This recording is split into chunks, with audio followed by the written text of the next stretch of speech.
Baltic Brand Talks, a podcast about all things creative and trending.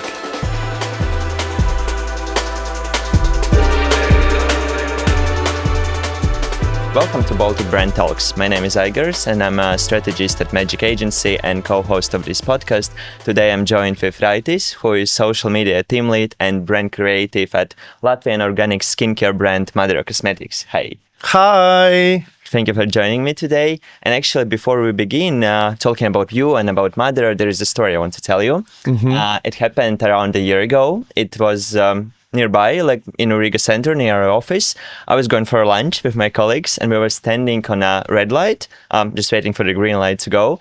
And suddenly some guy comes to us. He like taking something from the ground, giving to my colleague and saying, "Oh, I think you dropped this." And my colleague, He's a funny guy. He's like, "Oh yeah, thank you, sure," and putting it in his pocket. And we all kind of like a bit confused because we haven't seen that he dropped something. So there's like this a pause for a minute, and then this guy who approached us, he says, "No, it's actually a new product from MÁDARA Cosmetics for men, an eye cream," and he gave all of us one, and he left. A few weeks later, I saw us on a MÁDARA Instagram Reels and TikTok. So maybe this story ring a bell for you. Yeah, it's amazing. Yeah, that's the thing what we're trying to do with our new product launches. As we say, we dropped the new product, and as you saw, we actually dropped the product next to your feet and gave it to you. Yeah, I remember that story because I remember the reaction of your colleague because he was like, "Oh, maybe because my wife always or girlfriend always puts some weird stuff in my bag, maybe this is mine." And that was the one of the best interactions we had that day. Of course, we had many ones, but that really stuck in my mind because it's interesting to see how different audiences approaches product and the product use. And for example, so many men use products that their girlfriends or wives or friends just gave them, and he was like, "Oh, maybe that's mine, maybe not." Yeah, he completely was sure that it's his, and he put it in his pocket. And later he also told us that actually his wife named MÁDARA as well. And she's a big fan of MÁDARA, so she's ordering some stuff always. I think she has some subscription, so sometimes she does putting some products in his pocket. So he was like completely sure that it's totally normal situation. Yeah, that was the new line for our skincare products for men. We have aftershave, moisturizer, and eye cream. I think we dropped the eye cream next to him. Do you know, maybe he still use it? I don't know, but he gave one to me as well. So I've been using it for like around 1 month, and my eye felt rested. Good to hear. It was a launch of a men's collection, right, around this time. Yeah, that was a launch, and that was the thing that we're trying to do, to think of interesting ways how to showcase that we actually have dropped the new product. And that was the thing, to see how man reacts, because when we do hidden camera or interview type of content on the streets, it's interesting, as I said, to see how different audiences react, like besides men and women. And men always are a bit restricted, but during this hidden cameras we got like real reactions, and and that reaction was quite good. So it's something you do not only for this product, not only for it was a thing you were doing before as well. The hidden camera one was the first one. We already have put our toes in street interviews, talking about different kind of themes, but mostly it's like these questions that sparks conversations, as like, what is the best feeling in the world? What makes you beautiful? And that was something different. And after that, we have created a hidden camera, like this video about the birch sap. There was like this man with this big birch sap a backpack, and he was going around the city and giving people shots of birch sap and said like, "Oh, I have a stuff for you." It was here in Riga? In Riga also, Because I know that you also film content in different countries, not only here locally. No. We like street interviews and many street type videos we do outside of Latvia. In Latvia, it's sometimes quite hard because people are not so approachable. I think the Nordic people personality type is a bit restricted. Don't talk to me. If I know you, I'm gonna talk to you, and I'm gonna give you good time with me, but if I don't know you, please like be careful with me. Yeah, So we can see it in Latvia that going in the streets is quite hard to get the first reaction, but once you have talked to them and introduced them, they are getting more open, and then but in for example, we have filmed many videos in Paris. I think in Paris, people have been used to that you can be catch on the street for a little interview. Yeah. They just ask what is for, what is going to be the content, and Okay. But filming videos on the streets also, it's so strategically mapped out because people, personalities, like for me, I have been filming these street interviews for many years now, and just looking at a person, you just know what is going to be the reaction. Like for example, like younger audience is always so self-conscious. They always like, can you please send it to me before you post it? I want to see. Like, I think the best for me, the best audience to film is 25 till 35. They just don't care. They're like, I'm going to give you answers. I'm going to give you reactions and just post it. But older generation and younger generation are a bit self-conscious of how they look, because I think older generations is like, they always want to look so posed and like and clean, and the clean aesthetic, and they also ask like to refilm, or they don't like to be judged if they mispronounce some words, so they like to repeat. Younger generation is more how they're gonna look, because I think in this new generation where people using filters or using different kind of ways how they showcase them, it's different how they look sometimes in real life, that sometimes you can feel in these videos. They ask, it's not in this video, I don't look like myself on internet. I can imagine if I'm approaching the street for interview, I definitely would want it to be my good day, like, a good hair day, a good outfit day, not like days when you just go quickly for a coffee and hope no one gonna see you. Then suddenly there is an interview. Okay, we're definitely gonna be coming back to talk about more of the content that MÁDARA creates, but before that, let's give a little introduction maybe. Actually, one of the reasons why we invited you here is because we have this one question we always ask our guests, is to name a local brand that they like, they admire. And our guests are usually marketing and creative professionals, and so many of them mentioned MÁDARA Cosmetics. I actually think that it's the brand that been mentioned the most answering this question, and maybe have some assumption or a guess why for so many of them MÁDARA stood out among other Latvian brands, and why did they mention it as their favorite brand?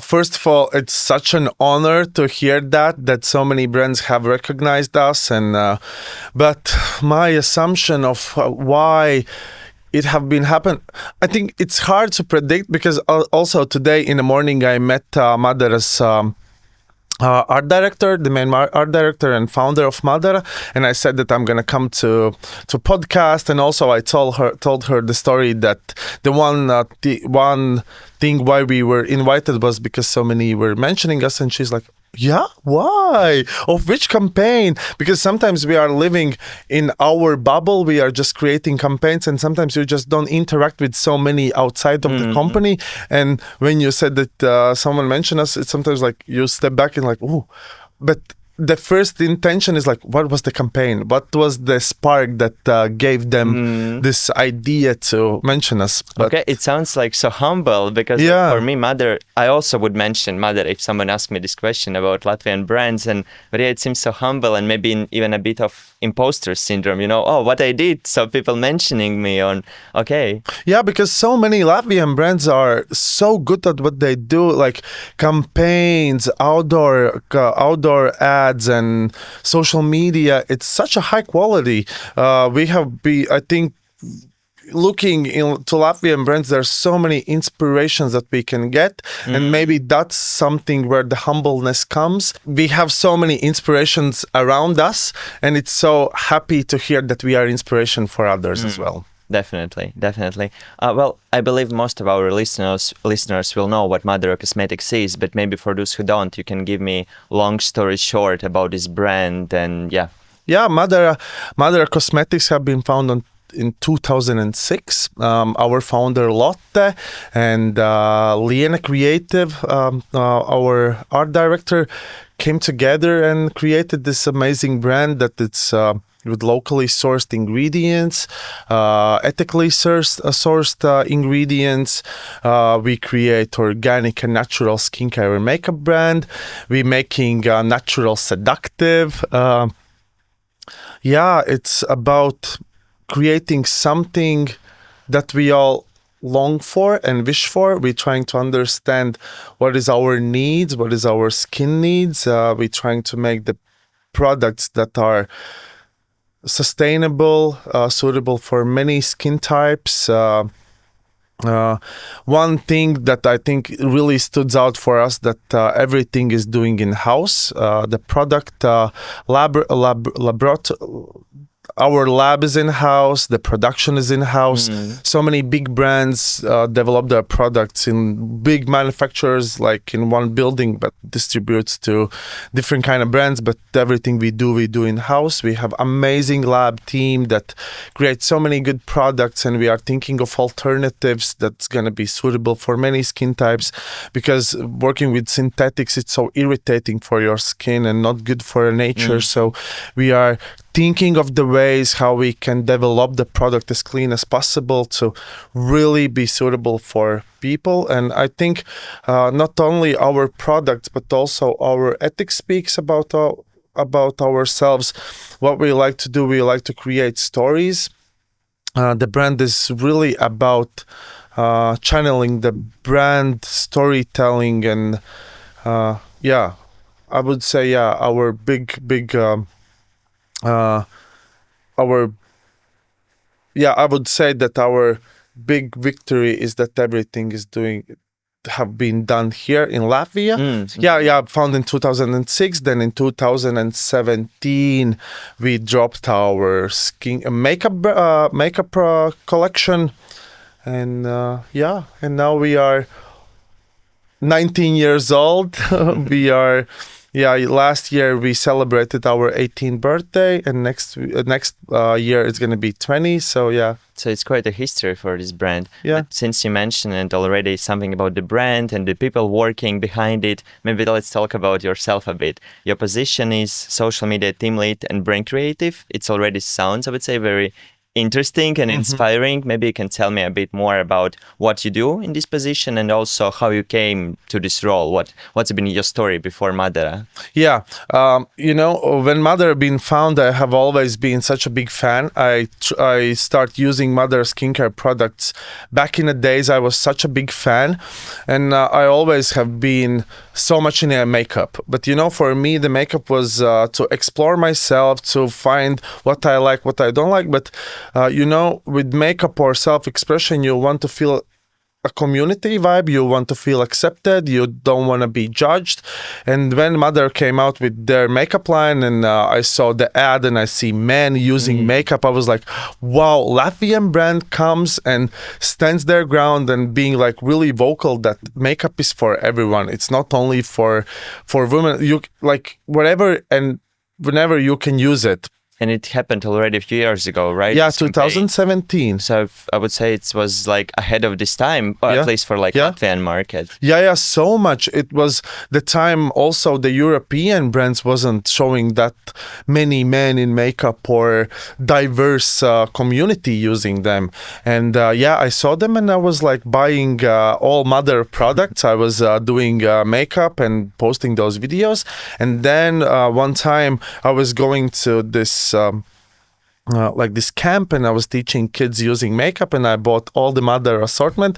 And one of the girls' mother was working in MÁDARA, and she came up to me and she's like, "Oh, you work in a MÁDARA? I didn't know that we do these types of master classes." And I was like, "No, I just love the brand. I just want to showcase that everyone can use it, and it's amazing ingredients and everything." And then but with that,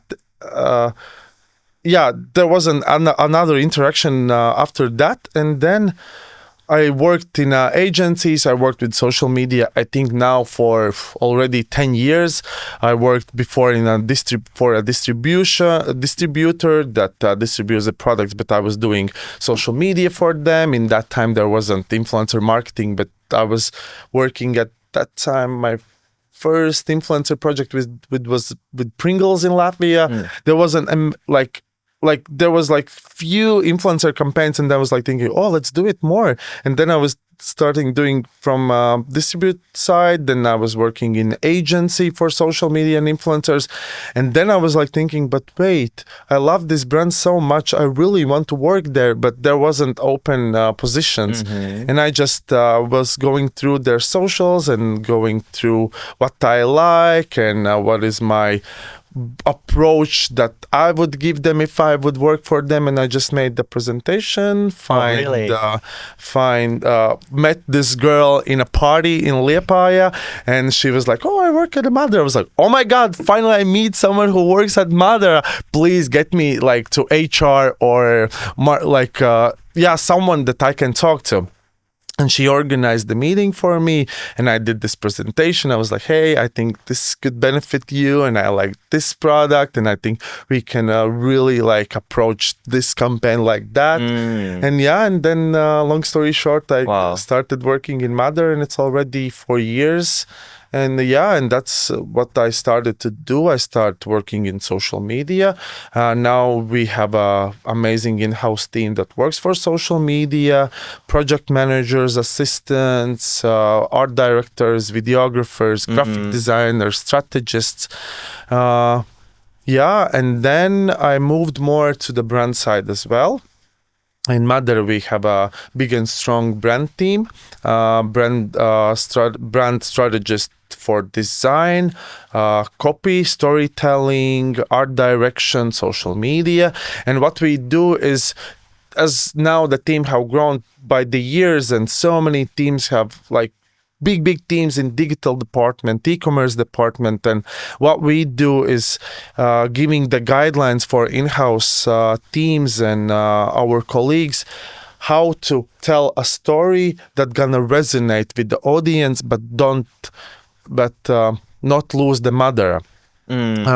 What is the things how we communicate? What is the things that we say? What is the ways how we showcase the product? And we just sit down in a brand team and evaluate all the campaigns that comes in, and thinking of the marketing teams are approaching us, or product development teams comes and say, oh, like for example, there was a big spike and so much popularity in trend of retinol product, but retinol is really irritating for skin. And that's something that everybody was talking about, that, oh, I want to use a retinol product, but there's no safe product for me because it gives me acne and gives me rash on face.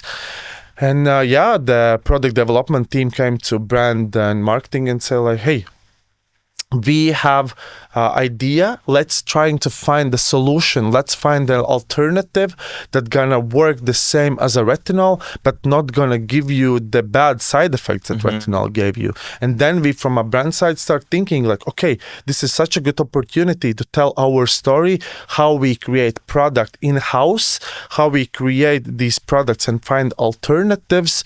And this is the approach we do with every product, every campaign that comes to us. We sit down, we think, what is the way how we gonna show it like from MÁDARA side. I will have some more questions about the social media and the brand team, but I just want to talk about you a bit more because, wow, the story was not what I was expecting. So for you, it was never like seeing a job post and being like, I have these skills, I can apply, I can get my salary and can just work there. For you, it was this brand really spoke to you with your interests, with your values, etc. And you actually masterminded the plan of how you're going to get there. Yeah. Wow. But it was always have been like that for me, because I remember the first agency I joined, I was 20 years old. I was quite young. I was still in the university, learning about multimedia communication, and I joined the production agency. But the main thing what they did was, for example, they were thinking of technical stuff for Riga Marathon. They were thinking of where is the the fence gonna go, where is gonna the posters go, but it's really technical. It wasn't creative side.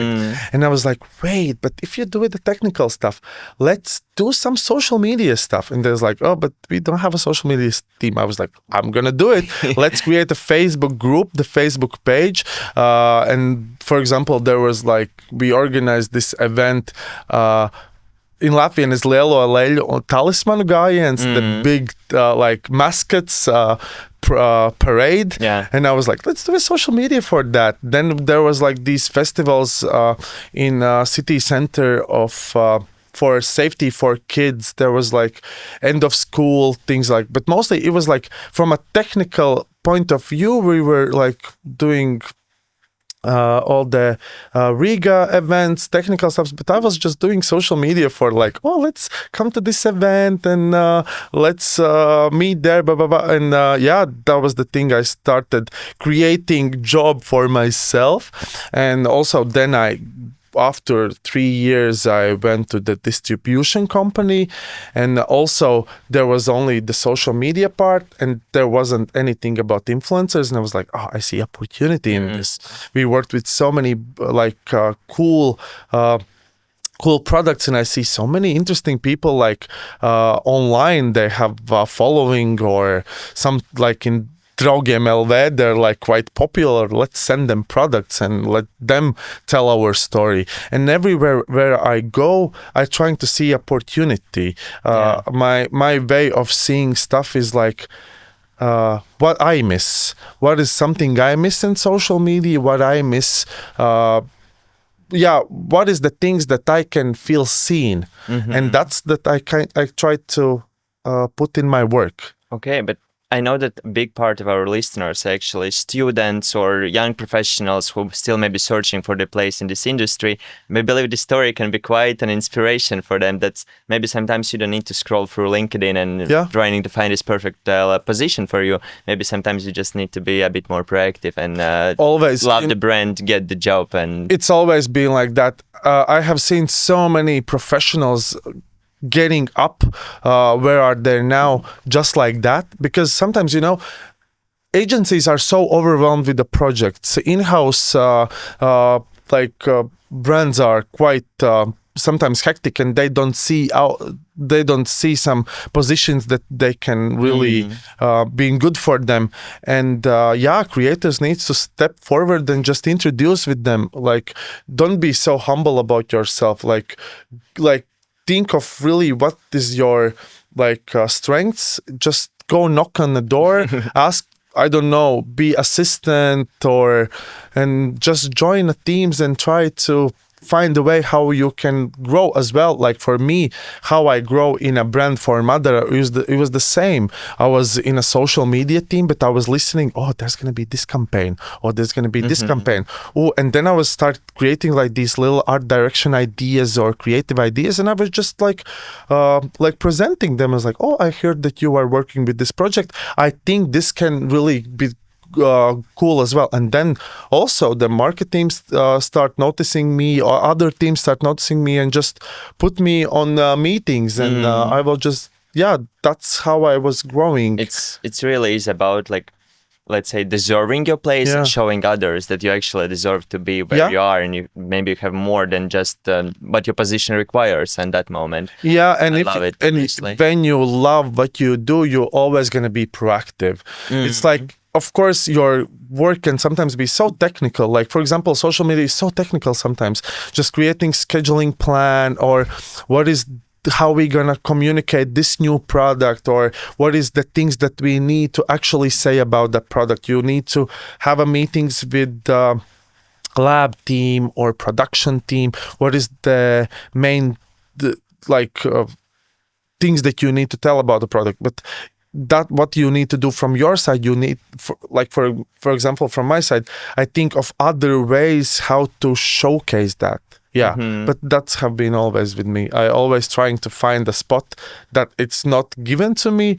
I will try to make it from my own, and then trying to push. That honestly is inspiring. But let's talk about your team, about the social media team, about the brand team. I know that these teams kind of work like an in-house agency format, which is something definitely still a new trend, at least here in the Baltics. And for example, the story you shared about this retinol campaign, I also remember seeing this campaign, and I would say it was quite noticeable, maybe especially because of this kind of contradiction between, we all kind of used to retinol, now you're saying, oh no, it's actually bad for you, we have a better product. And I believe this kind of campaign maybe even wouldn't be possible if you would work with external agency, because what I hear from you is this collaboration between product team, lab, brand team, social media team, that you're just in the same place, working together, talking together. So I believe this is very important. But coming back to my question, can you tell me a bit more about the social media team, about the brand team? How many are you? How do you work? What positions are there? And how this in-house agency operates? Yeah. So social media team, there's me, social media team lead. There then is a social media project manager, Santa, that is getting all the information from different kind of teams, collecting everything, what kind of campaigns digital team gonna do, what's new products gonna come in, what is some kind of, like, for example, topics that we need to talk about. And she came up to me and give me all the information. Then me from strategic part are making this spreadsheet, I would say, like with everything, what kind of campaigns products gonna come out, and I make like this blueprint how we're gonna communicate that. Then we have in social media team graphic designer, videographer, animator that makes everything from animations and digital and things that we see we need in social media. Then we have copywriter. Then we have art director for visuals. Then we have brand team from storytelling side. What else in social media? And then that's the main team in social media team. And then of course other teams come and give us information, and we bounce back ideas, like for example with the e-commerce team, digital team, marketing team, how we can make product launches in different European countries, what is the differences in marketing strategies, social media strategies, languages and people, and different like that. That's from social media team. For a brand team, there's like brand, it's not named, but I would say like brand team leads are 4. Me as a creative, then everyone is great creatives. Agnes from art direction side, Liene, our one of the founders and main art director, then Elena from storytelling. Then we have many designers. How many designers we have? Many designers. Okay. So many designers, and everybody is assigned to different kind of jobs. Like we have a designer that's only thinking about like skincare products. Then there's the designer that's only think about makeup products. Then we have a designer that thinks about digital stuff. Then designer what thinks about how our product's gonna look in shelves, how we're gonna look in France, Spain, Latvia. Then we have designers that just thinks of art direction for photography, video. So the team is quite huge. Yeah, it sounds like that. But everybody comes together. For example, let's give you a workflow. Product team, marketing team, and development team, for example, came up with the idea. We're going to have a new retinol product. It's going to be alternative. We see great potential, and they come with this technical brief to us. What is the product? What is the ingredients? What is development process? Like, what is the position in the market for these kind of products? What is our, for example, I always forget this name in English. Concurrents. Competitors. Yeah. I don't know. That's a hard one. It's always slips out of my mind. Yeah. Give the competitors, what is different kind of approach for this product in different kind of countries. It comes to us as a brief. Then we assigned art director, for example, that can work with this product, and the art director sits down and thinks like, what was going to be the model? What is how the product gonna look, what is gonna be the main feeling, what is art director puts all the idea together with me, social media side, copyright, storytelling. The main art director just collects all the information together. And along that, we have project managers that helps assign all the jobs to everyone. Then we put this campaign together and present to our main art director, Liana. She goes through and gives her comments, and we just make, and then just think what is going to be the team is going to make it. What is going to be what kind of materials we need, because materials are so much we need. We need banners, we need ads, we need motion, static ones, social media, this type of ad for France, this type of France for Italy. Then we create this huge production set with videographer, photographers, but then we outsource the lighting team, we outsource sometimes makeup artists if we needed, we outsource, there's some things that we outsource, but mostly we do everything in-house. We create materials and distribute out to teams. And then also we got these marketing Excels that we see that these months this product gonna launch like globally, but push gonna be, for example, in March in France.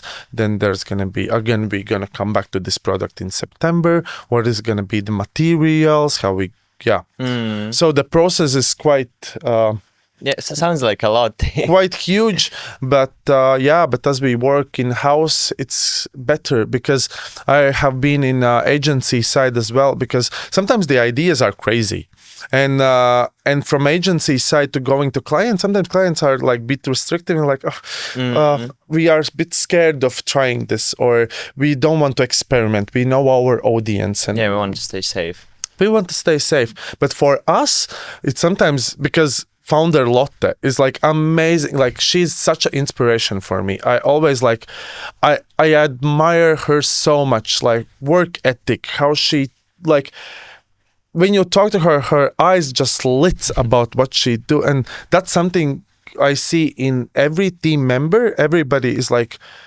people who work in MÁDARA actually loves the brand so much. Everybody wants to go extra and move forward, and everybody is not afraid to do something that others don't do. And that's why we come together and create these crazy ideas and be like, let's try it.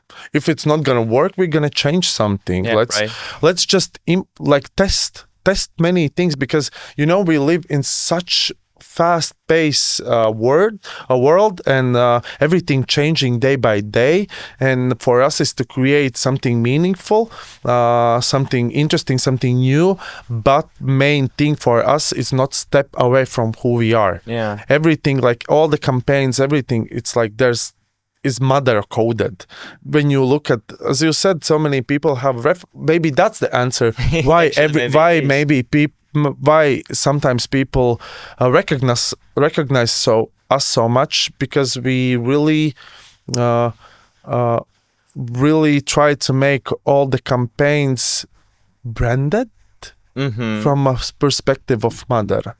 I understand what you mean. It's maybe like branded, like code, like you try to code MÁDARA essence into these campaigns. But that's super interesting, because a lot of different brands, and even good big brands here, still operate quite differently, and they look on the social media quite differently. For example, there is the huge marketing team, 20 plus people, and there is one social media person who maybe does adaptations of the big campaigns for social media, and that's pretty much it. Maybe we have one influencer collaboration, but then our social media budget ends, so that's pretty much it. And I hear that the MÁDARA approach is very different. And how would you describe the role of social media in whole MÁDARA communication?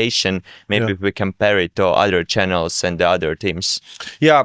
Social media, how we operate and how we do our work.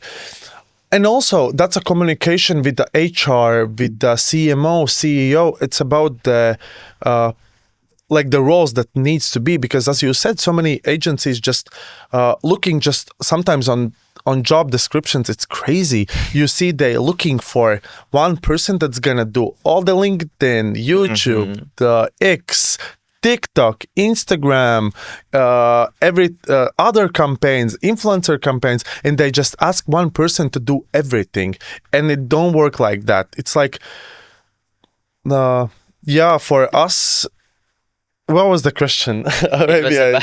No, I definitely understand what you're talking about now, and I think we all experience this kind of job descriptions. Yeah. But from MÁDARA side, if we talk about the role of social media in the whole MÁDARA communication. I think it's our social media role in the whole communication, it's quite high priority for us to do, because we really know our audience. We look at the comments, we look at our DMs and messages, what our audience really wants. Also, social media looks into trends. What is the new trendy products? Talking with product development teams, what is the products we can come out, what is new and trendy. For example, I don't want to leak something, but there's going to be new product launch that actually came like that. We saw this emerging trend of one type of product in makeup. We gave the idea to lab team. They said it's possible to do it. We go to marketing managers and production team and say, let's try it. Wow. They said, let's do it. And so I would say social media involvement in daily life is... I think it's so cool when you can bring a real product idea from social media thing, because as you said, if you live in these social media circles, you know what people in different countries, what they think about different products, what they might want, and that's very interesting. I believe in many companies it would be impossible for social media team to bring a product idea. That would be just impossible. That's something we do, and sometimes social media gives ideas also for digital and e-commerce team, because we trust them, we trust the numbers, we trust the statistics they do, but sometimes we're like, but maybe try this approach for this ad. Maybe not make this ad like this static. Let's do some kind of funny trend with this ad. Let's test it, or let's test with the UGCs, because sometimes social media is the first that see what's happening in around. Because before social media team, I think many years ago, wasn't that involved, but now everything is social media first. Like how every brands get trendy, it's TikTok.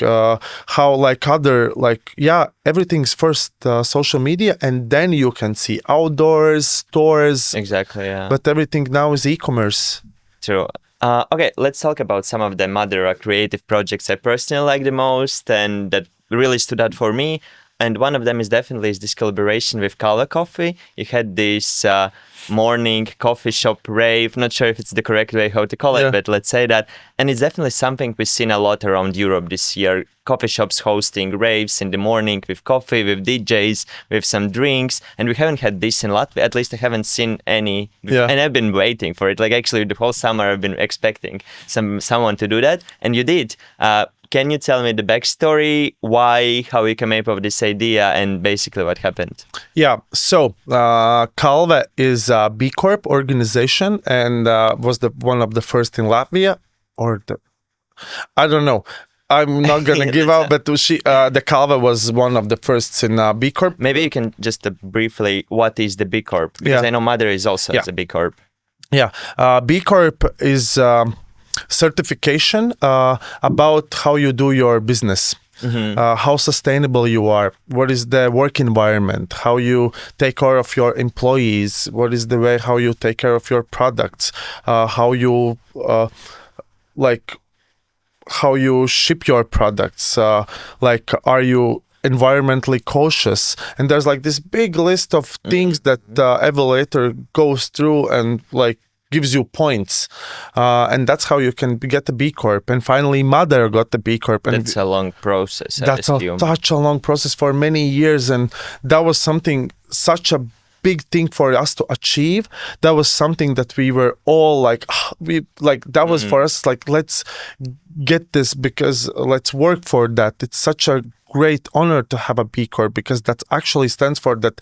Actually, what you do is really, really good for environment, really good for people, not only customer, but also the way how you treat your employees, everything. The B Corp stands for, good practices in your work.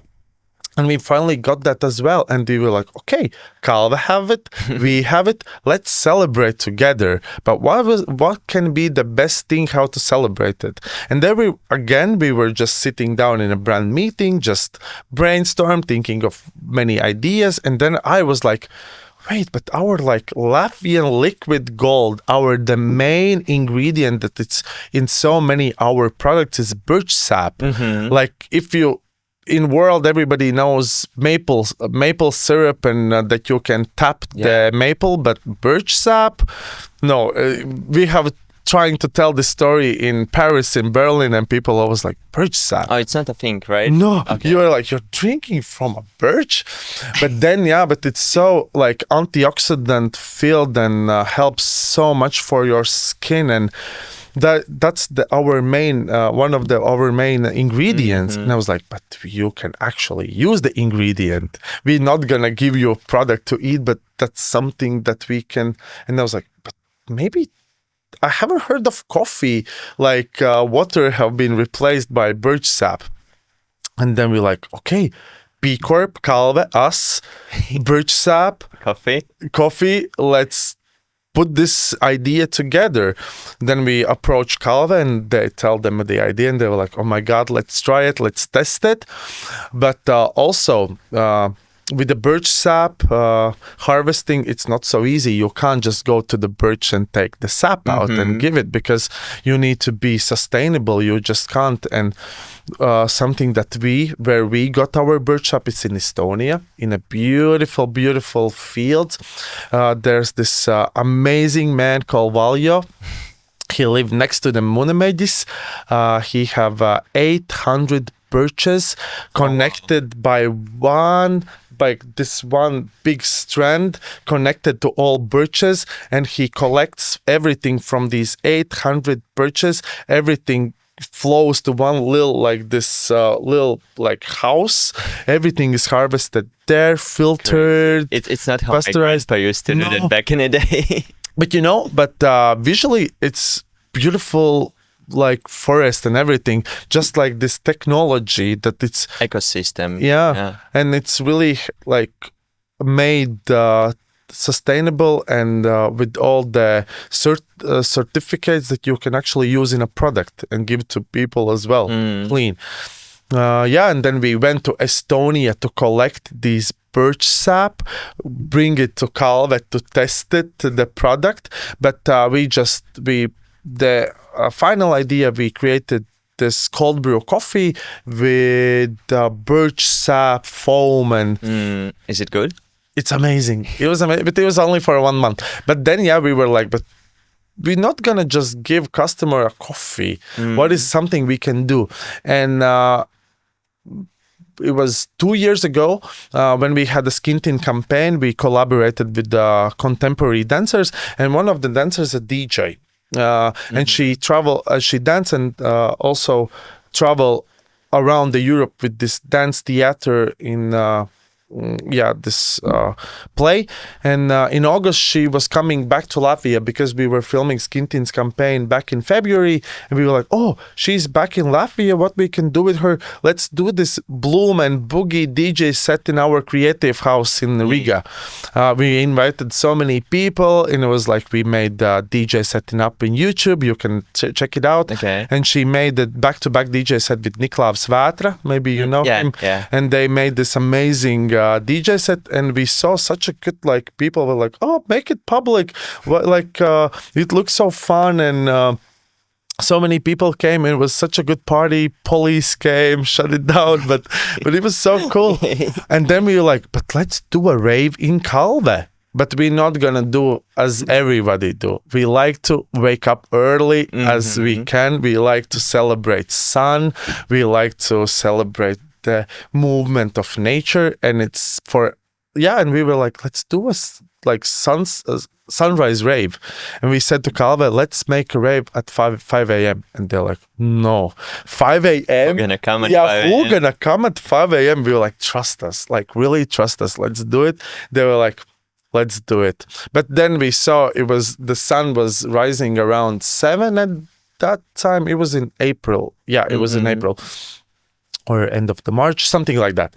And yeah, rave started, or it started at 5 or 6 it started. It's anyway early, yeah. Yeah. And yeah, 6 a.m. Yeah, I remember. It was 6 a.m.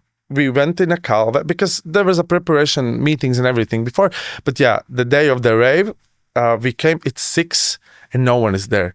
Only DJ and it was like in a movie, 601, like one by one by one by one, but like it's like it doesn't stop. It's like coming so many people because we launched it midnight. We didn't want to. We send the invitation to our Latvian customers through newsletter that we said, shh, there's gonna be something. Stay eyes open. It's gonna be last minute. We just was like giving like these little hints that there's gonna be something in Riga, so be aware. And then around midnight we posted. It'll be like So you invited people 6 hours 6 hours before. 6 hours before we were like, there's a rave in Kalve. We're gonna celebrate B Corp. There's gonna be birch sap coffee. Come dance your morning and then go to work. There's gonna be snacks. There's gonna be it was coffee. a work day. Yeah, it was a work day because at the start, everybody Kalve said, let's do Saturday. And we're like, no, Saturday, everybody's going to go to party on Fridays. They're not going to come in. No way I'm waking up at 6 a.m. on Saturday. Yeah. Or you just want to push your after party. But they were like, no, we don't want to do it Saturday morning. There's going to come people maybe from a parties and it's going to be completely different Probably vibe. not the right vibe for it. Yeah. But no, everybody, it was crazy how many people came. It was packed, and it was only for 2 hours from 6 till 8. At 8 Kalve opened, all the windows were like with sweat and everything. It looks so cool because I saw this story with these windows and I was like, did you did it on purpose because it's very on brand I think, or it just happened? No, happened like this misty feel happened. But yeah, and at 8 everybody left to the work.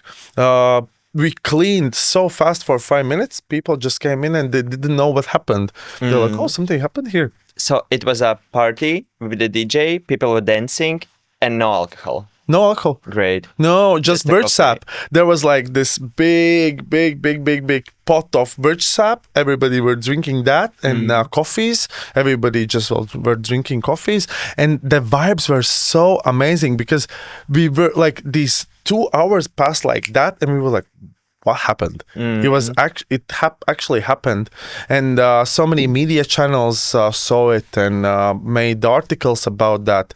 The social media coverage was insane. So many people ask like, what is the next one? Where is the next one? There's gonna be a next one. Really? There's gonna be a next one. There was planned one before with Kalve in Tallinn because they opened the new one, but other campaigns came and their opening was a bit pushed forward as well. So, but there's going to be something. So we can expect a party from MÁDARA in Riga sometime soon. Maybe not only in Riga. Okay. Maybe it's going to be somewhere else as well. Keep your eyes and ears open because we're going to probably say you about the event few hours before. I just wanted to ask you, what one should do to get this notification, to get this information? Yeah, follow us on social media. It's just a little, everything about news we post, or you need to be in our mailing list because in newsletters we send this kind of stuff as well out.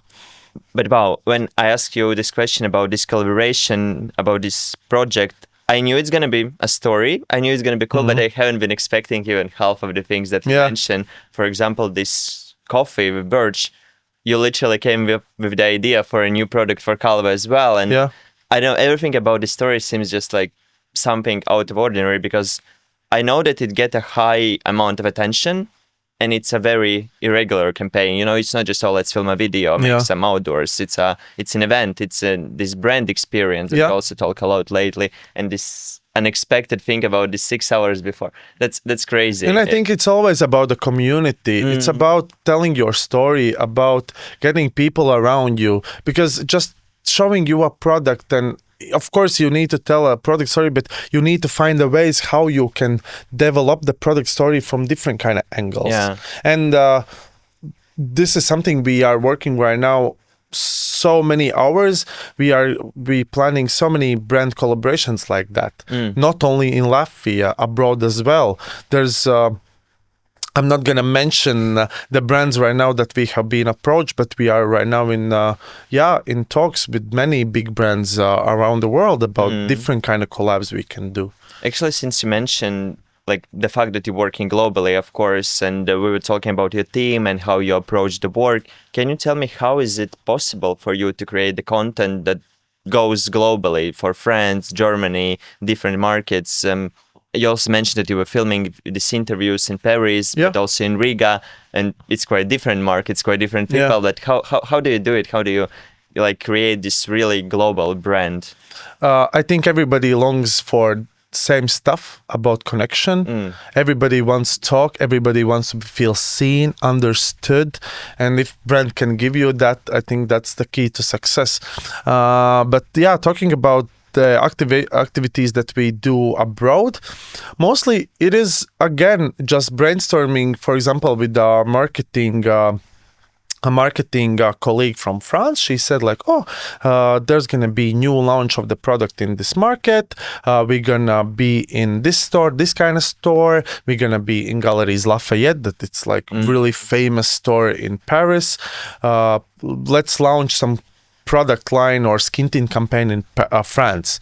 And then we sit down and think like, what we can do and what is the things that like is quite trendy. Right now we see that there's a street interviews, there's like these posters on the walls. Maybe let's do a metro, and we're like, metro in Paris? No way. Like small Latvian brand metro in Paris? No, it's not gonna happen. And the competition in France for skincare and cosmetics, it's crazy. It's so crazy. And then we were like, okay, let's think of the ways what we can do. At first we were like, okay, there's gonna come, I'm just giving you a case study now. Skin tints campaign, what we can do. We need to make CGI, because CGI is something new. We have tested before. It was 3 years ago when the CGI was just coming out. Like, we created like these big face powders, creams on the streets, and just spark attention for that in France market. We put our big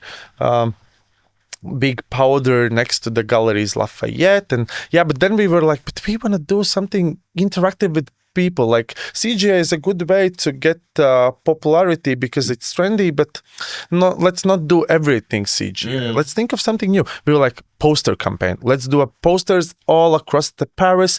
We can do lifestyle shoots there. We can interview people next to the posters. We can showcase our product, our copy, and like storytelling, everything. But then we send to many agencies that work with the poster campaigns in Paris, and it's like, Olympic Games are coming, no posters in a city. No more city posters. Of course, before you can just go and put the poster wherever, but now they are really conscious about how street looks. Now they're gonna find you out, give you so many fee. They're gonna ban you. They're gonna ban you, and they're gonna be like. We're like, because our thinking was like, if the agency not gonna help us, we're gonna go to Paris and put posters by ourselves. But then they say like, no. Sounds something like you would do, but they said like, we actually like are open arms for you to do that. But Olympics are coming, they're gonna find you.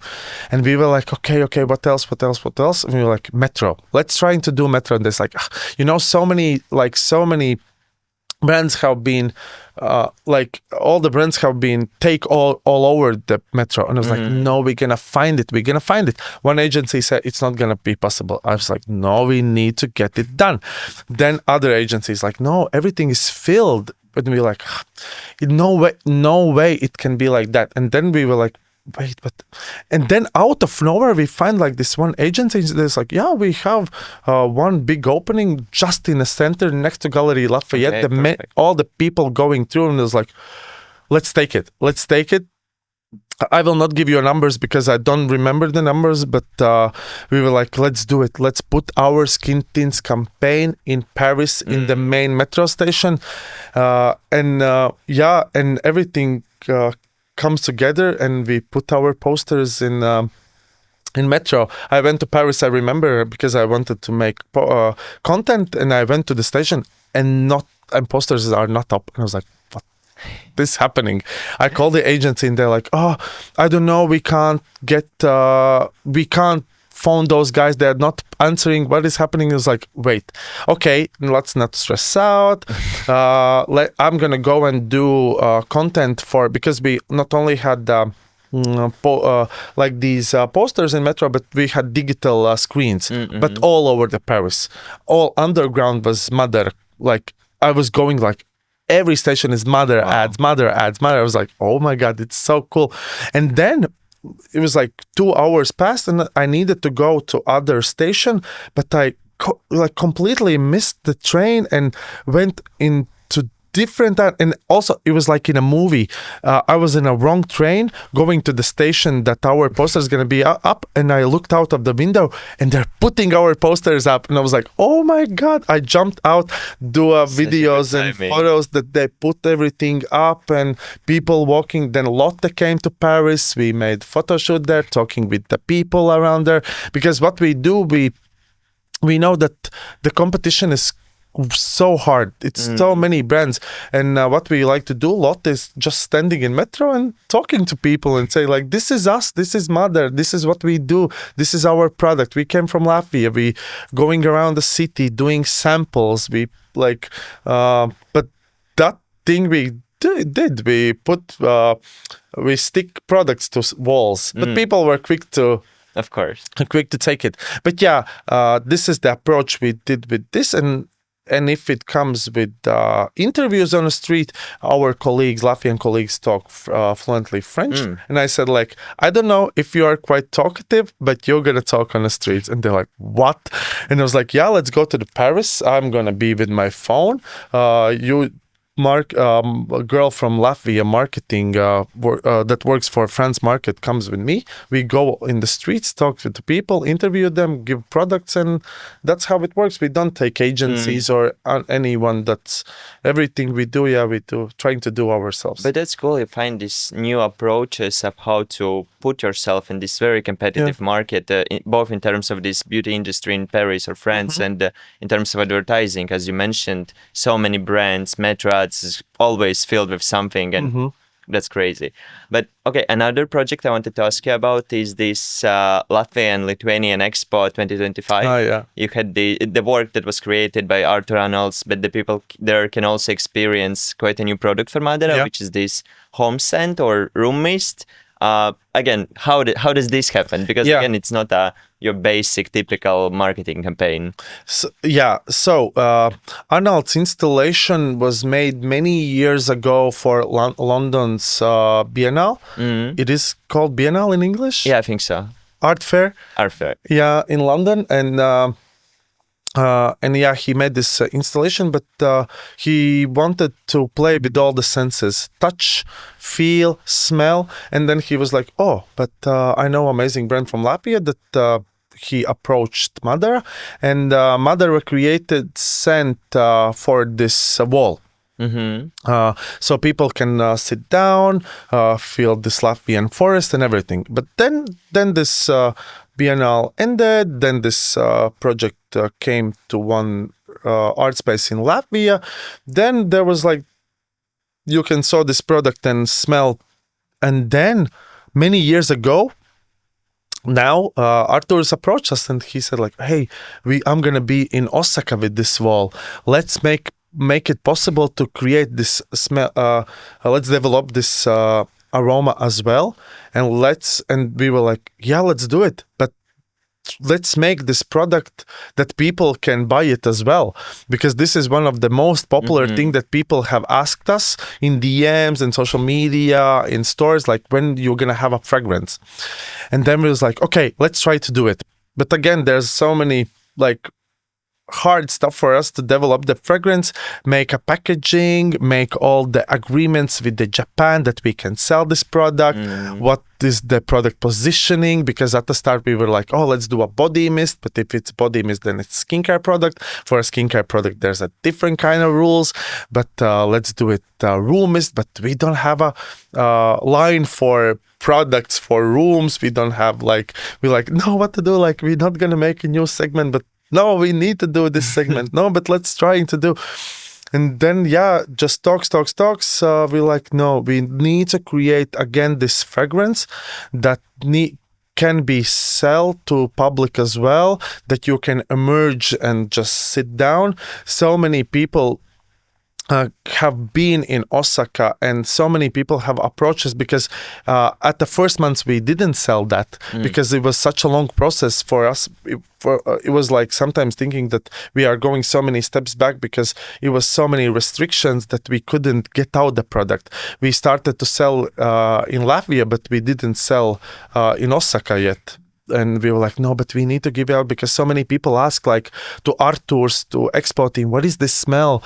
It's amazing. It really transports us somewhere because, for us, Nordic nature smell is different for Japanese people or other people who have different kind of environment around. And this smell really resonates with them. And finally 2 weeks ago we launched our this vending machine with products, and it sold out in minutes. And now we are thinking of the next batch to send to Osaka. So it will be possible to buy it again. But it's still possible buy in e-commerce now. You can buy in e-store now. And this product also is quite success, but it was for us to at start quite hard to understand the approach, how it's gonna look. We collaborated with Arturs. Arturs made this product packaging design in collab with our designers and with product team, how we can create this product that it's actually room mist, but that's good for if it goes on your skin, it's good for your skin as well. So it was a long process to actually get to that product. But also it's a amazing collaboration with the artist and create product it's different kind of approach. And now it's even representing Latvia and also Lithuania in Latvian Lithuanian expo, big deal expo, which is of course so many people visiting it the whole year. I think amazing is just to get reaction of people saying like, oh my god, what is this? I smell something. And that's where social media jumps in, because there was an idea like how we can sell product that people don't know how it smells. And also we made this video in Riga. We went around and didn't say anything to people. What is that?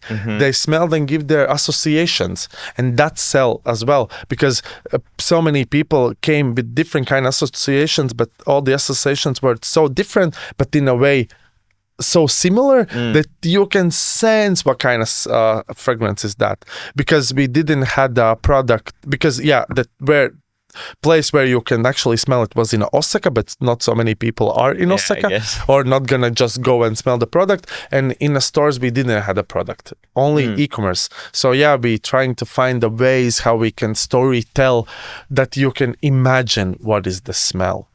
So we made a movie with Arturs in early morning in the woods. We always do everything early in the morning in the woods, interviewing him. What is the smell for him? What is the notes he feel? We interviewed our lab team. What is the notes? Then we interviewed people with the reaction. So we're trying to find different kind of ways how to approach product and give to the customer, so he actually can sense what is that. Well, we already discussed some of the MÁDARA projects you created. We're probably going to talk more about them, but I have this kind of hard question for you. which one been your favorite project that you worked on as a brand creative or as a team lead, a social media team lead? If you have one that's been absolutely like highlight of your career. I would say Skintin's campaign. We made a movie. We collaborated with 5 contemporary dancers from all across Europe. We had dancer from Vietnam, Lithuania, Germany, France. The choreographer was from Latvia, Marģers. And the thing what we did was also marketing team said that we're gonna push Skintin's products. Skintin products are complexion products, foundation, concealer, newest product powder, our bestseller CC cream. And what is the ways how we can showcase the product? We brand team sit down and we're like, yeah, what to do? We didn't had, but we were start thinking there was like this word in brief from product development team, performance. It's such a good performing product on Facebook. Like, hey, performance. Okay. Performance, it's art. It's a product is liquid. Product is like stretchy. Product goes like smooth. These are the elements what people do in contemporary dance. Okay, I know my friend Marģers is a choreographer. I called him. I said, do you know dancers in contemporary field across the Europe? Because we need to, we want to approach different kind of people. We want to talk with them. He said, yeah, let's do it. I will send you different kind of dancers. And yeah, he sent the dancers our way.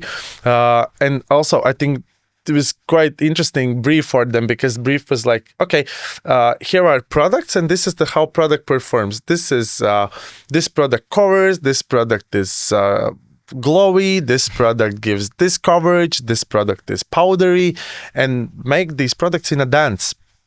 And yeah, slowly again, with all the teams involved, what is going to be the materials, product photo shoot, everything. Yeah, it was such a long process to create this campaign from visual aspect and everything. And we rent out this big hall in Riga, this big black box, and we divided this building in 2 parts. There was like this part where videographers worked with the dancers. There was a part where photographer worked with the photography. There was like makeup station. It was deep winter. I remember there was so much snow, and the dancers like, oh wow, what's happening in the. And that day was like, I remember walked on the set. I was like, wow, what is happening? Because one of the dancers is Troy Sivan dancer. He have been on Adidas sets. He have been like touring around the world. And he said like, I have never been in such a high production value space that you created. And also we feel like this love. Everything is chill. There's no like stress. Of course, we have stress on our sets, but I don't know what is this thing for us that we create this such a calm sense. And yeah, that was a highlight for me. We created this campaign just starting from a brief word performance, creating this movie where we have like, because we didn't know where it's gonna go, because there was idea just to create visuals, but then me and brand storyteller was like, let's interview all the dancers like while they have time, while one is dancing, one is photo station. Let's do full interview. And we did 3-hour interviews with all of them, getting to know each other, getting to know them and talking to them. And the campaign was like evolving just in production days. It was getting so many different kind of angles that we wasn't predicting what is gonna happen. It's like, yeah, we were open that it's gonna go some way, but in this production day it went different kind of way. It was like really actual people were and with this campaign was in a metro. This campaign had reactions on the street interviews, CGI, influencer campaign, marketing campaign. It was like all over. So yeah, for me that was such a big highlight. Yeah, I can imagine, like by the way you describe it, I can imagine that it's something that can be like this highlight of the career. But it was interesting. You mentioned that this idea pretty much came up from the world performance in the brief. That's kind of technical, And also when you've been telling me about the Kalve collab, you also mentioned that this idea kind of came up in a kind of unexpected way, just like, okay, you talk about the product, about the B Corp announcement, and, the regular way would be just like to put a press release or like a short movie that, hey, we are this now. But then, no, it's been a collab with the coffee shop making this new coffee product. But how would you describe your creative process? Like when you get the brief or like the task, and how do you come up with this idea? Because it sounds that you have your own way, like with these associations or the creative process is going through all the inside concept and idea. But mostly all the ideas in MÁDARA comes from just talking. I think our best ideas have come up just emerging in nature, because one thing what we do every summer, we have this creative team plein air. We just go in the nature, sleep in the nature. In the morning. We just sit in nature for 2-3 days. Everybody have their own project what they want to do. One wants to make paper, one may want to crochet from grass, someone want to go and scratch back of the meadow, someone want to do product photo shoot in the mud, and every evening we just sit down and talk what you miss, what you want, what are you longing for, and then these ideas come up, and many ideas we just write down, and then comes the campaigns, and we again sit down and be like, hey, did you remember we talked about this idea, and this idea really could benefit this project, let's do that. So everything and I think Skintin's idea came up for Liana and Agnes while they were driving to Baltic brand in Tallinn. Oh, okay. Because it was a quite long road, and they were going there, and I remember they talking like this road was like filled with many ideas, and they just come up to us, and they use this time productively away from Riga. Nice. So I would say like the process is just sit down and talking with Lotte, with Gunta, our CEO, Nauris, our CMO. It's process of talking about giving the ideas.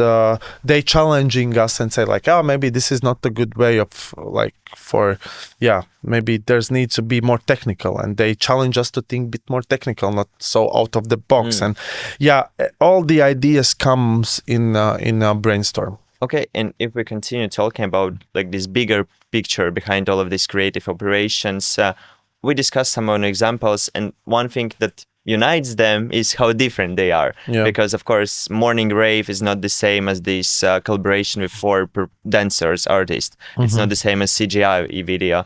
But how would you explain this MÁDARA creative strategy or creative approach that MÁDARA takes, that something that unites everything that you do creatively?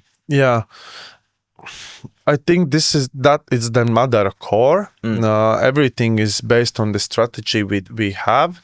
It's about the excellence, what we do. Everything we do, everything is nature and human first. Everything is our R&D, research and development. Everything ties together because of, I think, of a clear way of who we are, how we talk, how we showcase our product, visuals. I think this is quite a complex question in a way, because also we are quite fluid and we change along the years, but something stays the same, that it's that we spark the conversation, we stay true ourselves, and that's the nature. We trust the nature. Nature is so fluid. Nature change all the time. You just can go out in a wild in different kind of months and seasons, and you see a change. You see how one flower can be gentle, but nettle can sting you.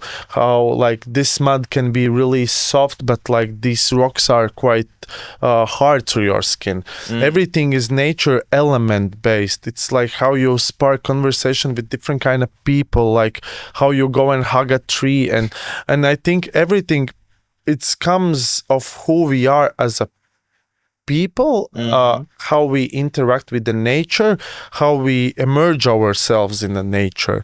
It's like based on how you interact, and that's what we do in MÁDARA. How you interact, and everything, all the products, all the campaigns involves the nature element. The fast pace and fluidity of a dancer is how stream in the river flows, like how they move their arms. It's like a tree branches move in the wind, or how you touch something, and it's everything is nature.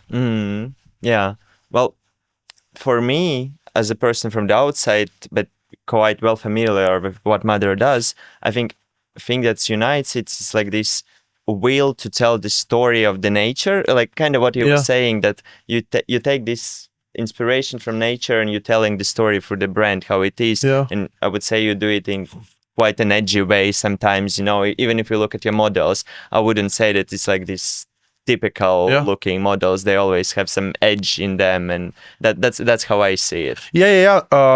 Because as we always because I think when we have conversations with people that get to know us first, it's like, they are just with the like bare feet in the nature, hugging trees, just like these flowy people. But no, we have storms as well. If we want, we go to the raves and dance in the morning on the table. We go in the streets and scream as loud as we can, and it's like you just being you just like allowing your emotions to flow. You need to be sometimes rebels. You need to take this rock and throw it through the windows to get to be seen. And it's about I would say chaos is a good thing as well, and a storm is such a good thing, and a provocative thing is such a good thing. It's like you don't need to be understood by everyone.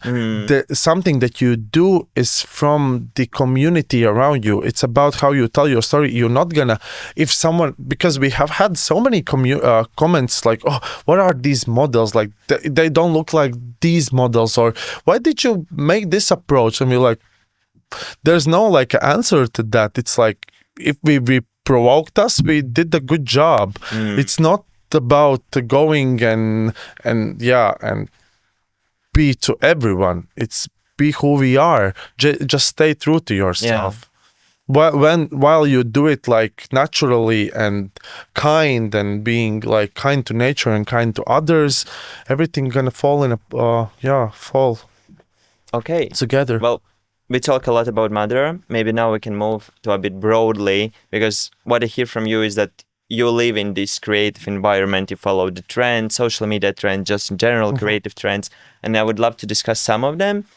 There is one that me and my team always noticing and talking about lately is a long format content coming back, and I don't talk just about the longer videos. It's also about episodic content, about the long 2 hours podcasts, about Substack newsletters that actually this rare beauty does. I think I recently read an article how this strategy worked well for them to connect with community. But at the same time, last few years, we've always been talking that everything getting shorter, that young generation have attention span of 3 seconds, but then this long content is coming back. Also, MÁDARA, this Skin Teen series with these 4 dancers, it also was quite a long format content. What do you think about this trend? Maybe if you can reflect on this a bit. I think long content have always been there, but it's of the platforms that you're going to use. Of course, in TikTok, it's hard to get the long format out if you don't have some kind of amazing hook that it's going to hook the audience and they want to look watch the long form. But in YouTube and Instagram, it's quite people like to watch. It's like series. It's like a Netflix or some kind of streaming platform that you want to see. And if you give a story that can't be told in one episode, you give them different episodes, and it's based on the topic that you talk about. It's, of course, if you're gonna do just like these long videos without any story, just showing them visuals, of course people not gonna stick around. But if you give a meaningful information that people can learn or inspire from, then people are gonna stay around and watch. And I think the thing that people stuck and like to see is something that they can get something out, that they learn something, or I would say that the long format and everything is about. I think people just longing for a meaningful stuff, because the short form video sometimes for an entertainment is just to get quick out of your daily life. But sometimes people just longing to be heard and seen, and if you give people topics where you, for example, explore sexuality. Right now MÁDARA is talking about sexuality. We are 19 years old, and we made this article in our newspaper talking about sexuality, about sex, and these are the conversations that can spark attention also for a longer format. It's not about the short format. Yeah, I like your idea about that. The reason behind it is the fact that people long for this meaningful content and something that sparks a thought maybe, and of course it's impossible to tell in these 10 seconds or just a picture or anything. Okay, another trend I wanted to hear your opinion about is, and something that I see is this raw or more messy content, and I think it's also true for this cosmetics industry. I saw a lot of visuals with messy bathrooms or bags and the skincare there, or lipstick, lip balm with the melted ice cream, or makeup and food in a photo shoot, like something that before we used to see this perfect, this polished visuals, if we talk about especially makeup industry. Now if it's like very messy. Before there was also this popular buzzword authentic, but now I believe we use more this messy realism. Is it also true for MÁDARA? And absolutely, because we were ahead of time for this trend before, because one of our most I would say popular visual is when we launched our lipstick. There is this amazing photo where there's these lips very close up, and there was like a lipstick on the teeth, and it was not intentional. And then before the launch of the picture, the photographer went to art director and said, do we take this thing out of the and she's like, no, let's leave it in, it's unperfect, it's something like edgy, let's try it. We put it out, and it was that photo went viral, and people were crazy and angry. They're like, why do you have lipstick on your teeth? No, it's not like good. And it's like and we were like, but it's only a bit of lipstick. And then we experimenting, biting the lipstick and smearing across the face in Valentine's campaign. So this making not everything perfect is something we like to do, because you see the people have the reaction on that. And you also mentioned the food. Food have been really, I think, in a moment right now. Loev using it, Jacquemus, all the road stuff is about food, because I think people just love food. You see so many ASMR videos about food. You like people just watching videos of people just cooking food or giving you recommendations about food. Food is something that can get the attention, and then you just put the products next to it. And that's something, I think it's a lifestyle. People like to go to cafes, people like to hang out, and there's always something like, for example, for us, it's like our popular lip balms. And lip balm is also always standing on table. You sit in a restaurant with your friends, you put your lip balm next to you, and people can ask, oh, what kind of lip balm you use? Oh, I have chapped lips, maybe try it. So product is always, you showcase product in a use that you do in a daily life. You eat, there's a food, there's a product as well. So you're trying to find. But answering the question about messy content, it is here. We love it. We do it. Our retinol campaign was where like the product was dripping down the product, and also there was like these there's these comments like, take it out, why you use this photo, why is this messy? Or we put absolutely love that photo. Our amazing art designer Linda she's amazing. She has such a good vision with the stuff, and she made this photo with chanterelle mushroom, and she put the earring in the mushroom, and so many marketing from different kind of countries like, oh, we're not gonna use this photo. The earring, this like this pearl earring in chanterelle for a man campaign. It was the chanterelle for a man campaign. And there's like, no, man, with the with this pearl earring in the chanterelle mushroom.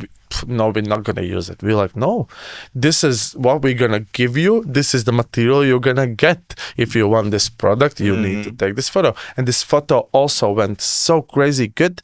Of course, you see when something gets popular, you get so much hate for that. Of course, yeah. But it's only hate. It's gonna pass. So yeah, with these some kind of visual codes, we put like lipstick on the teeth, earring in mushroom, or dripping liquids down the product. That's something we like to do in our campaigns. I really like this example about the lipstick on teeth, because I think it's exactly what I call this messy realism. Because okay, let's be honest, it happened with everyone. Like if you put lipstick on your lips, eventually it's gonna get in your teeth. That's a very human truth inside, and you can just use it in a visual and show this reality, not just perfectly colored lips and etc. Okay, what are some other social media or just creative trends that you've been noticing lately, or that you associate yourself with, that maybe MÁDARA will use one day or jump on them one day? Yeah, good question. Let's think. If I speak about inspiration that I like to observe or see from a brand perspective, in Latvia, I really like what Riga neighborhood is doing. I love what their Baltic is doing. I love what birch is doing. birch is amazing with their content. From abroad, I really love from skincare and makeup brands. It's Merit. It's Loewe, it's Jacquemus. They make amazing content with the storytelling and about the trends that it's going around now. I don't want to jinx it, but the podcasts are quite close to us as well. Maybe it have been in a development for us, but it's coming back and forth. So I would say podcasts, and this is the media that I actually personally love to listen. Like podcasts is now, before it was the music, now podcasts are taking over. I love it. I love to listen where people is talking. I actually listen so many of your episodes. I just love it where people just open up about their daily lives. And I think that's I think the beauty right now. And I think that's the main topic that have been throughout our conversation is a meaningful stuff about a raw, edgy, authentic stuff, like real conversations that spark the discussions. And I think that's the right now what is trendy. Real meaningful stuff, showing that it's okay to mess up, but it's okay to talk about it. It's okay to trying to find something that you belong. And that's something I get why I went to MÁDARA, because MÁDARA was the first brand that showcased that it's okay that men use makeup, and it's from Latvia. And Latvian brands didn't show me that. It wasn't safe space for me, but there's a brand that actually do it, and that's something I really like cherish, that I want to go there and help them to tell a story. Also, like for me, it's emerging somewhere where you feel seen, and if I can do it for a brand and help brand to do it, it's such a great success. And I think that's a trend for me that I follow, and other products that I use, it's based with the story or the meaning. Yeah, I would definitely say that it's like this big trend, and many other trends are based on this. Like this is the core of many other trends that happening now. But what is your general opinion about trends in brand communication? I will give you a little backstory. The topic for this year brand forum that you mentioned is cultural relevance. We're basically talking about how brands can achieve this relevance in culture and society. And of course, one of the ways how to do it is following the trends and jumping on them. If we talk about MÁDARA, the CGI that we talk already about, I really believe that you were one of the first brands who started doing so. And it was cool. Everybody was talking. I believe the results were amazing. But then everybody started doing so. And at some point, it honestly became kind of annoying or like lame, maybe even. So how do you know when to jump on a trend and how to do it and when maybe to skip and ignore it for a brand? Yeah. For us in MÁDARA, it's like we follow trends, but we in a way don't follow trends. We like to make trends or be on the trends that can really associate with us. With the trends, it's like that we have teams that or meetings where we go through what is trendy right now, but we always try to think if it's gonna benefit us. Okay, we see that this can gain you a popularity, but do we really need to be there in this trend? You need to evaluate which trend can help you to showcase the product. For example, CGI at that time was like something that gained attraction, but for us was like, but we're not going to use like CGI for models, we're not going to use, but what is something where we can exaggerate products? Let's put big products on the streets. And we got like, for example, we put this big retinol products next to Galleria Riga, and someone from a legal side called us to MÁDARA and was like, who allowed you? Who gave you permission to make this floatable product outside? And we're like, we were like, it's CGI. And then we filled the store with the boxes with CGI, and Uldis, the founder of MÁDARA, came and he was like, oh, have you slept yesterday? And we're like, yes. And he's like, but how you put so many boxes up in a store? I was like, oh, yeah, go to the store and see. See. And but it's a way where you think where you're gonna jump in. And with trends, you need to be careful with that. Like, for example, you see such a big decline in brands globally right now. You can see in skincare and makeup field that so many brands send their products to 14-year-olds, 15-year-olds that can't use these acids on their faces. And it's been a big discussion about these teens using skincare and makeup. And trendy was like giving a younger generation platform to showcase the product. Yeah. But there you need to understand what is the core audience. Of course, this young audience have such a great way of show making memeable content and trendy content, but you need to understand what is the core for you. Of course, you can make this trend and everything, but if you're gonna go wrong way, it can really give such a backlash to you. It's gonna decline your sales and everything. So for me, I think it's you need to stay on a trend, but you need to make your own. For example, Air Baltic is such an amazing example, like how to stay on a trend. They take a trend, but it's like Air Baltic way. Everything's happened in a plane or stewardess or cabin crew. Everything is like doing it. And that's the way how you approach trends. You take trend and see this. Does it really suits us? Does it really fits us? And for example, all the big brands looking at Jacquemus or Loewe, TikTok is amazing. Like, two of my favorites luxury brands in TikTok actually. Yeah, they actually do amazing work with trends. They take trendy people and make them as a brand ambassadors. And for example, our way of jumping in a trends with CGI or morning raves or other trends we do, it's based of where we feel that actually suits us. Yeah. One thing I think is that unites you, Loewe, Jacquemus, and Air Baltic is actually the fact that you really do follow the trends. That's noticeable, but you don't just blindly jump on them. You take the trend on one side, you take your brand core or vision, or I don't know how to call it, on the other side, and you try to find a way where they collide and how to jump on this trend, but still stay true to your brand, to your nature. And exactly as you said, it's so easy to backlash on this.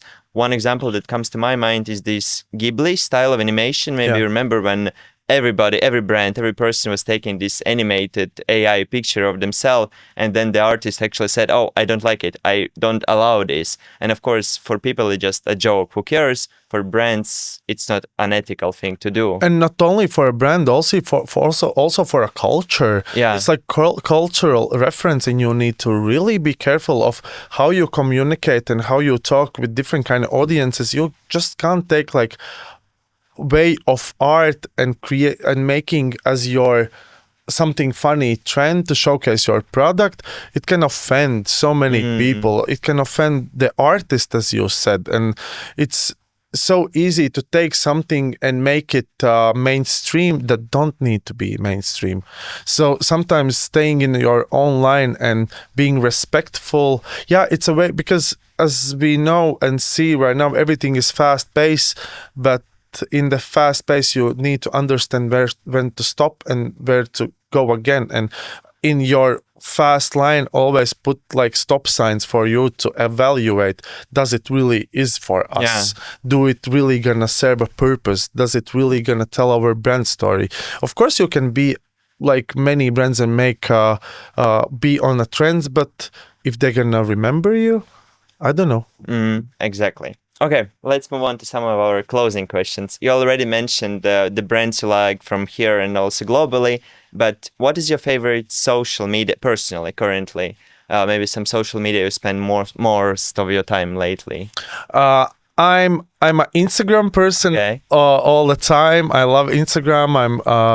But my For You page on TikTok is quite amazing right now.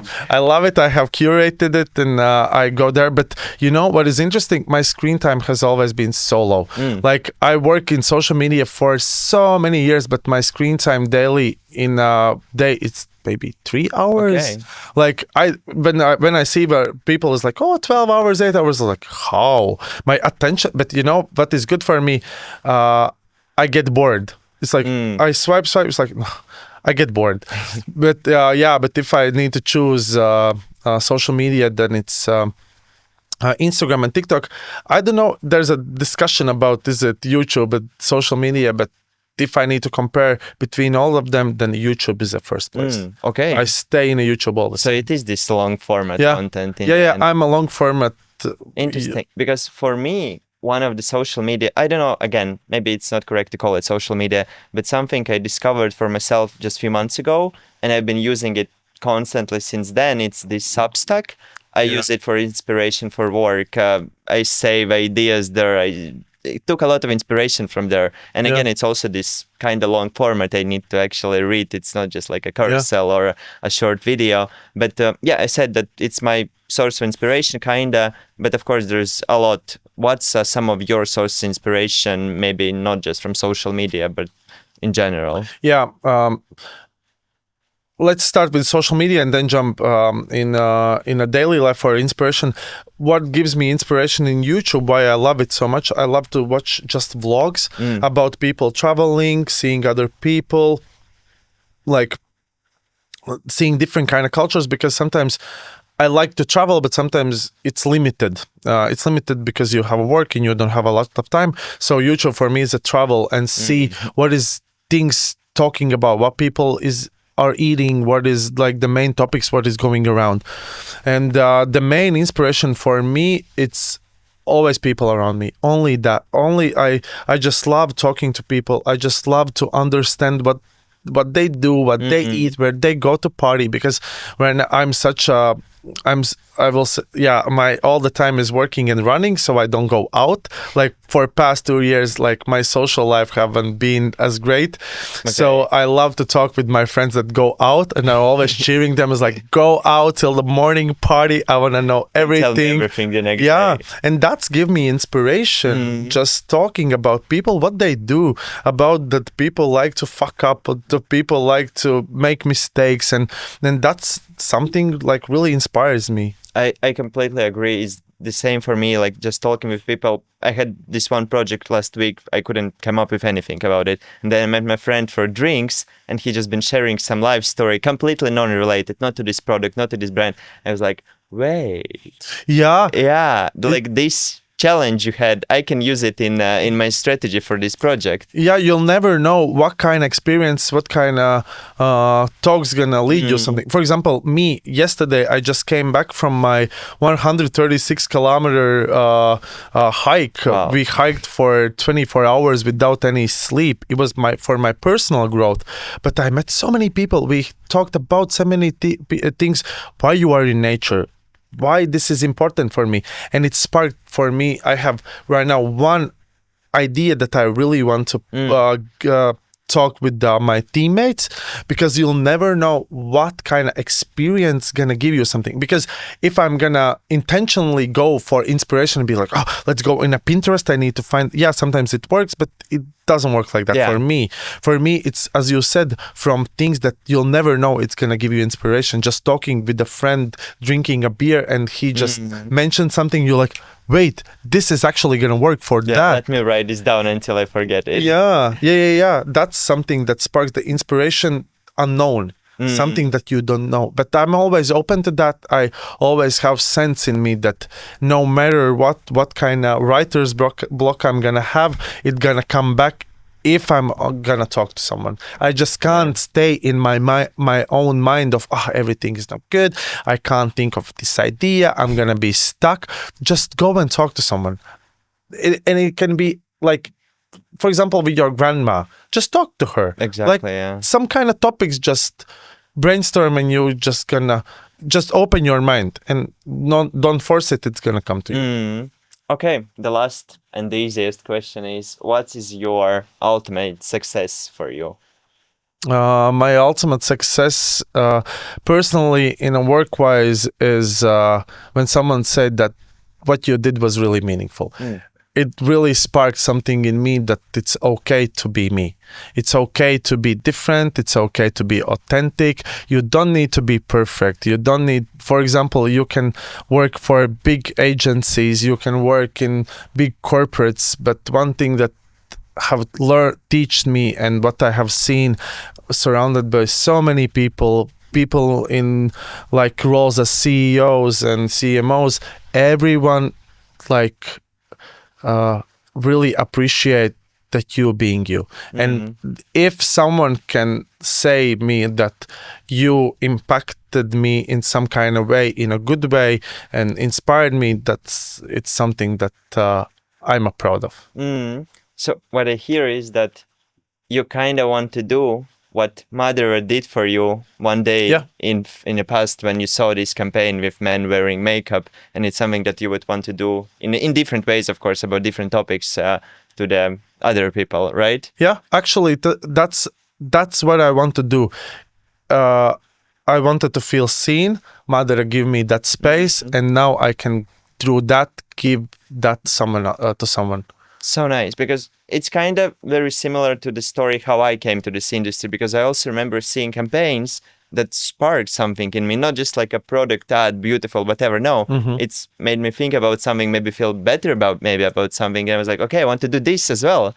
And yeah, I don't know about you, because talking about the products, what I buy or what I use in a daily life, because I don't use only MÁDARA, I use so many different kind of brands also.